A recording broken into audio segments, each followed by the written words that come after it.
confidence being a thing for you, kind of helped you break through a little bit. How were you able to kind of build that up behind the scenes, I guess? Got to earn the trust of the start. I mean, it's expected of me, so I feel like I guess I have the rest of the challenge. Talked to my mom the other night, Thursday, and told her what was going on, and she just told me be calm, be confident in myself. I've been doing this for a long time. I've been playing football since I've been like 7, so really, at the end of the day, it's just playing football.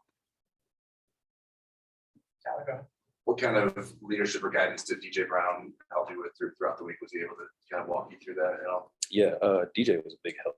DJ is the guy that you ask any question, he knows the answer. So like DJ, Houston, Kyle, KJ, even X. Like I live with X. Me and X have our own apartment. So like just getting those plays down, getting every check down, like they were all big help. How did you mentioned being sick on Monday. How did you feel throughout the week? How did you feel today? I mean, I'm fine now. We just have a bug going around. I think I was one of the first people who had caught it. So I was just down bad Monday. I was fine on Tuesday. And what did you see on the interception? What did I see?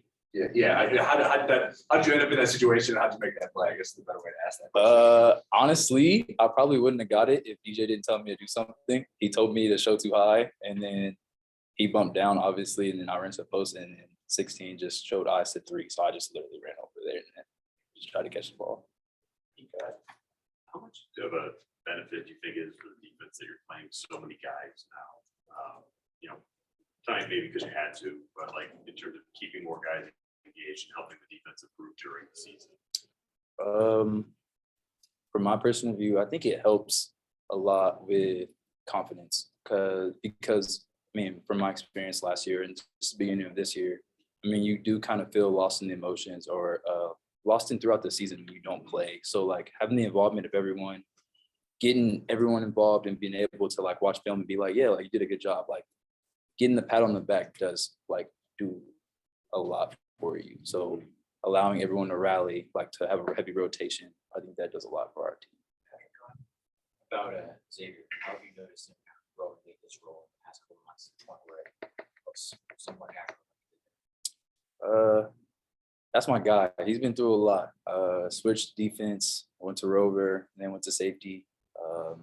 I'm honestly proud of him. Like he's doing everything he can do possible to get on the field. And I mean, as a roommate, I see him doing that. Then I'm like, I got to do the same thing, or I got to go even harder. And I know we push each other to do our best. So like that's awesome for him. Like he's looking fluid. I mean, he's looking like he's playing high school safety again. Like I think he's doing great.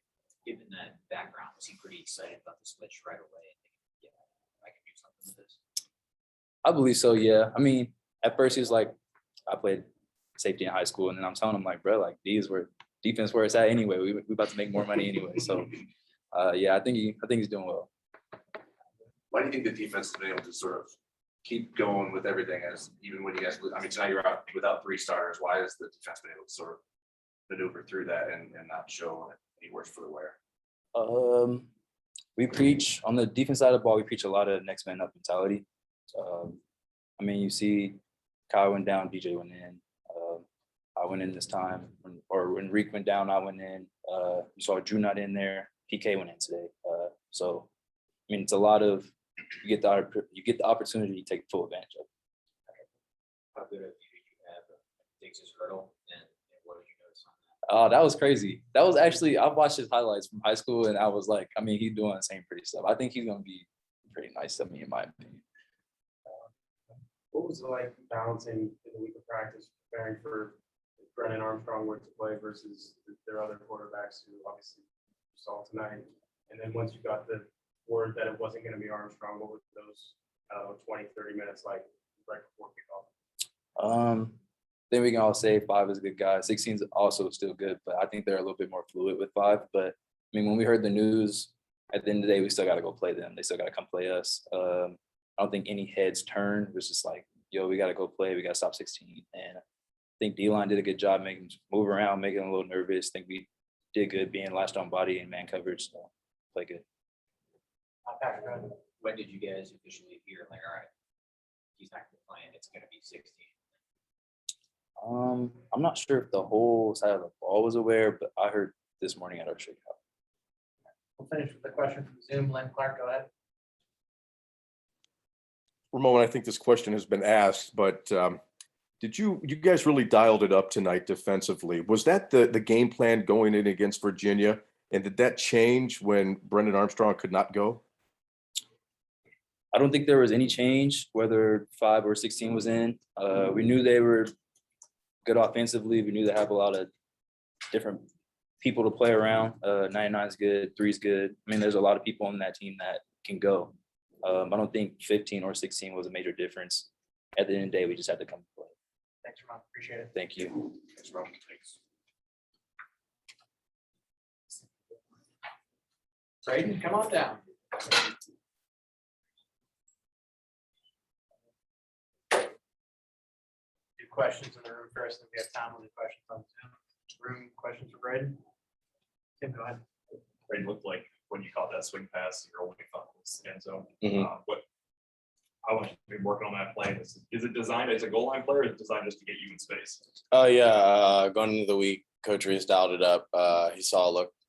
He thought I'd, if I got past the first couple defenders, that I'd probably be on guard, and that's what we got, and I was able to capitalize. But credit to him, he called that probably Monday or Tuesday. Okay. Braden, I think your reverse probably maybe the biggest highlight player, like the most spectacular play you made. But Coach Kelly was talking about you made a lot of gritty catches. It was a gritty performance from you. What led to that? Why do you feel like you played that way? Yeah, I think just going into the week, when you lose a leader like 80, and just someone who's put up a lot of good numbers, has been a great player for us. It was definitely harped on to be more focused in what we do, and we don't have as many chances. Obviously the score doesn't reflect it, but we were going in thinking it was going to be a shootout. So in my mind, I was prepared to do everything we could each snap, because we don't know what could happen. And I just think that's the culture at Notre Dame. It's pretty normal, I feel like. You and Lorenzo gonna have a competition who can run reverses better now. So you guys bring some runs. I don't think it'll be a competition. I think it's more like complimentary. I mean, I got one, he got one. I think there's more than enough plays for us both to get the ball. So, it's exciting to see him make plays like that. Yeah, what have you seen from his progression throughout the year? Yeah, Young's he's definitely just, really confident dude. I think speaks for all the freshmen where you've seen in the past. Freshmen haven't always played, and they've put themselves in a situation where not just, themselves, but everyone around them feels very comfortable with them going in. So, as much as it sucks to see Avery down, there wasn't a doubt in my mind that they'd be able to pick up, what we've been missing. And I'm really excited for them. They work really hard every week, and they clearly can play at a high level. So I think they're going to be fantastic, all of them. Patrick, go ahead. What is Logan giving you guys as an offense like the last month? And that you see stuff from him in practice and makes you think, yeah, he can go hurdle a guy like that. Yeah, I think when you get a guy, who is so effective at doing things at a really high level and making it look really easy, always helps. A lot of his plays, they look effortless, and those are, what he's doing is very difficult.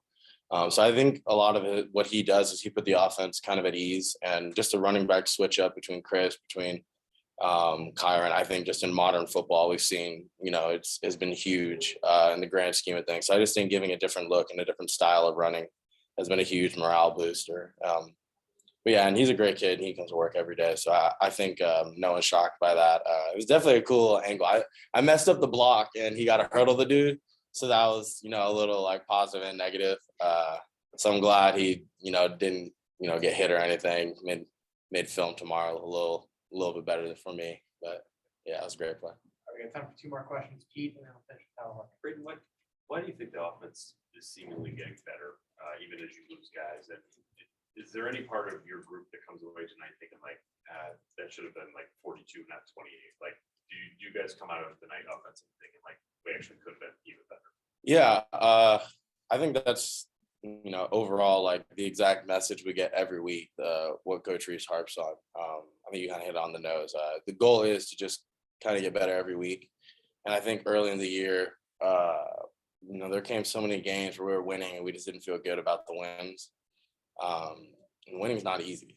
You see so many of these good teams losing. So I think we really have just been very methodical and like focusing on that week. what we can do to get better that week, and then, see the results. I think recently, especially after the bye week and VOTech like that, time frame, I just think we continue to develop because we don't have a choice. I mean, we keep losing some guys, and there's no stop. We have to win, and that's just Notre Dame. You got to win in November. Along the same lines, what Patrick asked you about Logan Diggs. Kyron had another, highlight reel touchdown. Mhm. What's it like when you guys get back to the sideline after he does something like that? It's happened quite a few times this year. And then what does that just do for the whole sideline and the morale going forward the rest of the game? Yeah, I think with Kyron, he can make a 3-yard run look like the best play of the game, and he could go untouched for 70, and you're like, oh yeah, that's just Kai. I think he's just kind of set the standard so high for like what we expect that I would love to say that I get really surprised, but there's just so many times at this point that I'm not as much. I'd say what he does more than anything is he just gets people excited to play football. Like, it's really comforting when a lot of his runs are, based on mistakes. Like it's only a highlight play because someone else messed up and put themselves in a good position to tackle him, and then he makes a great play. So I think it's very comforting knowing like you can have a guy where if you mess up, like he can pick up the slack, and that's what your captain does, and he does that week in, week out. So it's very nice to have him on the team. Thanks, Brandon. Appreciate you. Yep. Thank you.